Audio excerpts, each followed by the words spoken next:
Alright, गर्मी की बात करें तो इस बार ऑनसेट थोड़ा जल्दी होता हुआ नजर आया। फरवरी गर्म था और मार्च डेफिनेटली ज़्यादा गर्म था। 15 मार्च के बाद आईएमडी को इस साल गर्मी ज़्यादा पड़ने की आगे जाकर भी आशंका है। हालांकि आईएमडी ये भी कह रहा है कि इसका असर गेहूं की फसल पर नहीं पड़ेगा।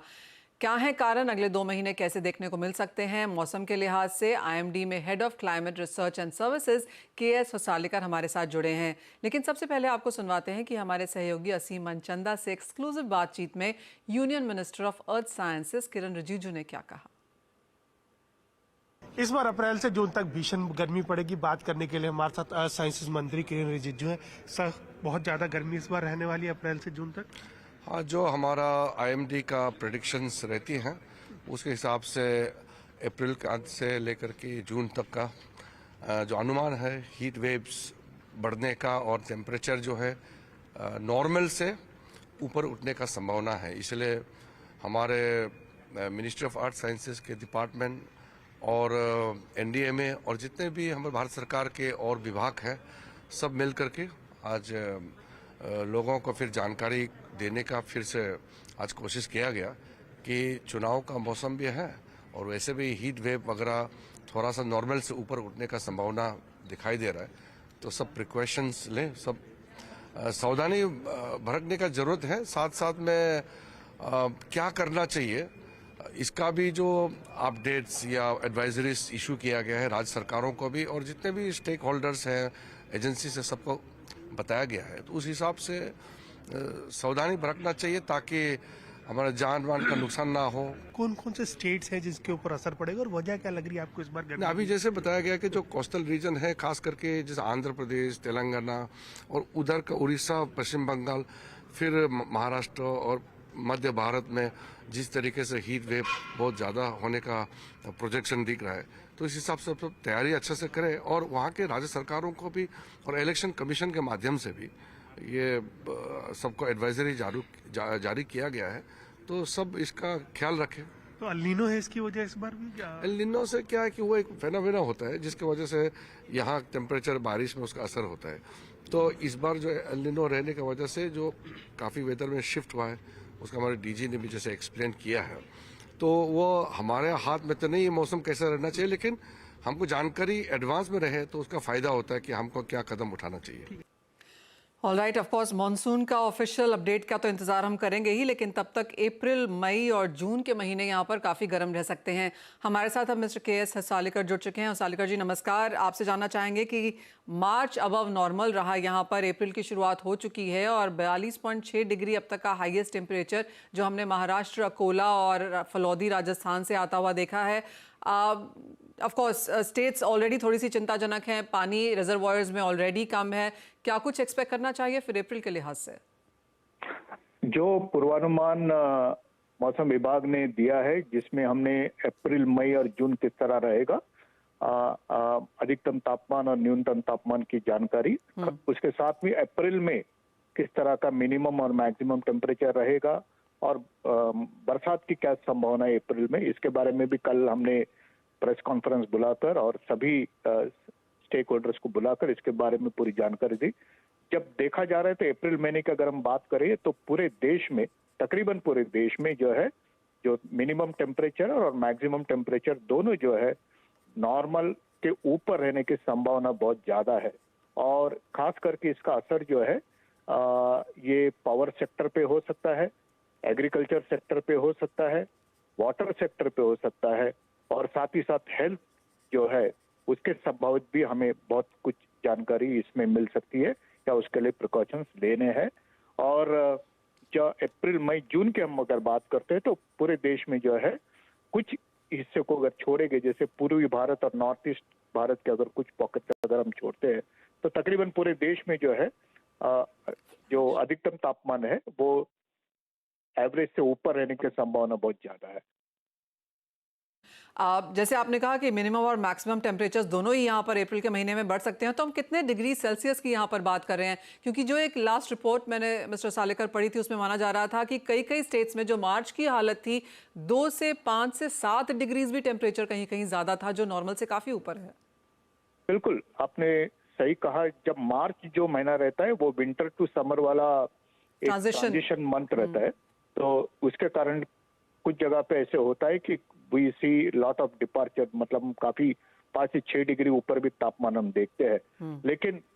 लेकिन अगर हम इस अप्रैल के अगर हम बात करें तो जो पूर्वानुमान हमने दिया है अप्रैल महीने के लिए, तो उसमें अगर हम देखेंगे कि जो दक्षिण भारत के कुछ हिस्से हैं, महाराष्ट्र के जो मध्य महाराष्ट्र के कुछ हिस्से हैं और थोड़ा सा सेंट्रल इंडिया, गुजरात और एमपी के अगर हम बात करते हैं, तो यहाँ पर हीट वेव डेज जो है वो जो है उसकी नॉर्मली जो है वो औसत से ज्यादा 4 या 5 दिन ज्यादा हमें दिख रहा है।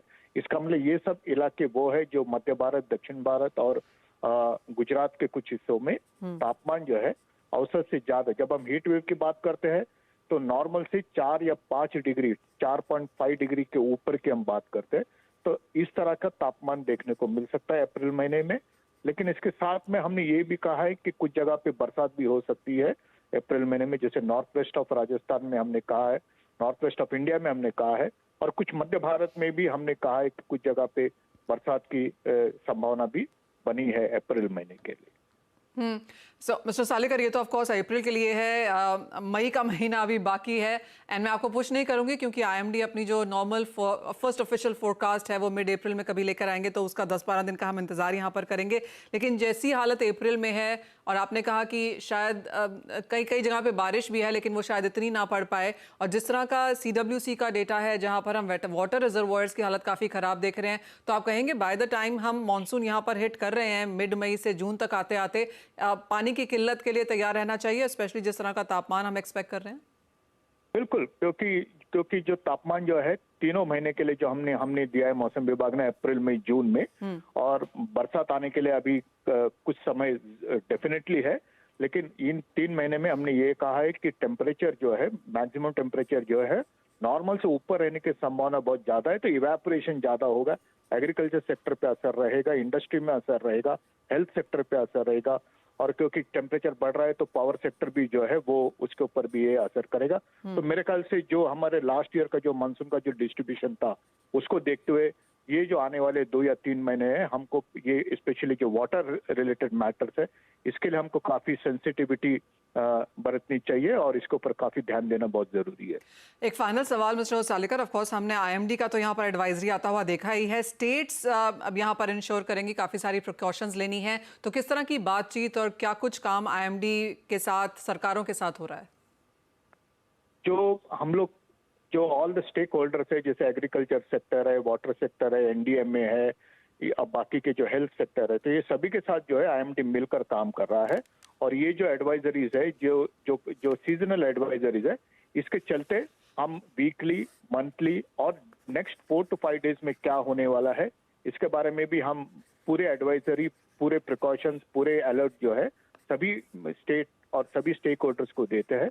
और एक बात मैं यहाँ पे बताना चाहूंगा जो माननीय मंत्री साहब ने भी बताई है, क्योंकि ये अप्रैल मई जो महीना है इसमें पूरे देश में जो इलेक्शन होने जा रहे हैं, तो मेरे ख्याल से इसके लिए भी हम लोगों को थोड़ी सावधानी बरतनी जरूरी है। एट द सेम टाइम सभी वोटर्स को भी जाना है, तो मेरे ख्याल से टेम्परेचर के जो अपडेट्स रहेंगे या वेदर रिलेटेड अपडेट्स रहेंगे, इसके ऊपर हम सबको जो है थोड़ी ज्यादा निगरानी इन दौरान रखने की बहुत जरूरी है, ये मैं समझता हूँ।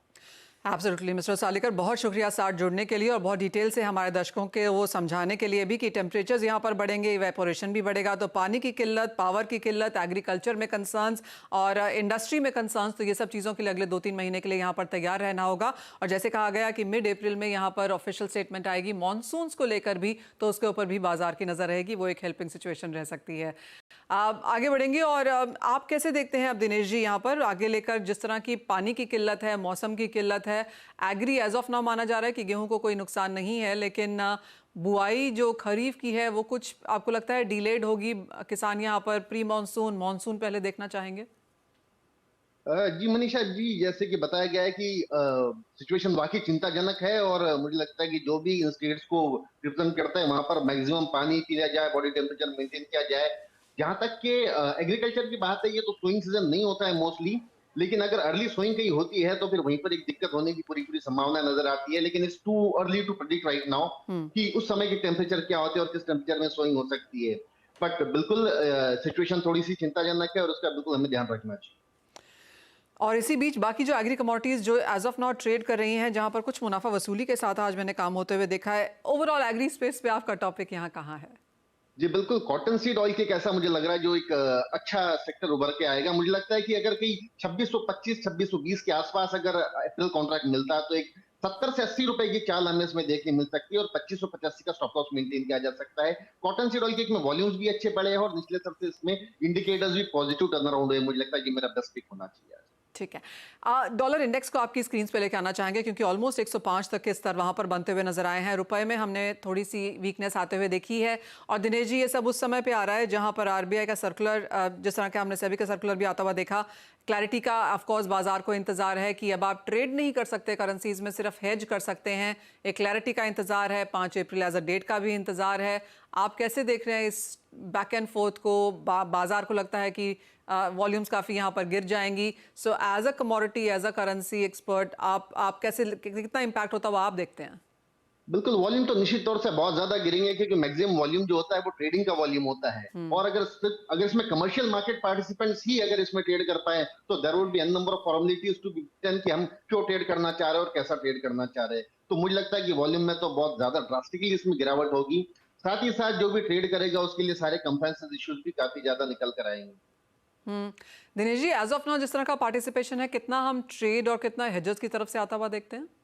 मुझे लगता है कि commercial market participant max to max 20% हो सकता है, इससे ज्यादा नहीं हो सकता। I don't have exact figure, but maximum हमारे यहाँ जितने भी लोग ट्रेड करते हैं इसमें ये maximum they don't have any exposure to the dollar या बाहर के लिए कोई चीज हो। They just want to speculate on basis on the price action volumes. जी हाँ, और सबसे ज्यादा ट्रेड कौन सी करेंसी में भी होता है? क्योंकि जिस तरह से जापानीज येन में मूवमेंट आई है, यूरो में फॉर दैट मैटर, रुपए में बहुत समय के बाद, एक बहुत स्टेडी मूव के बाद अब ऑफ कोर्स हमने यहाँ पर मूव्स आते हुए देखे हैं, लेकिन किस करेंसीज में आपने ज्यादा इंटरेस्ट भी बनते हुए देखा?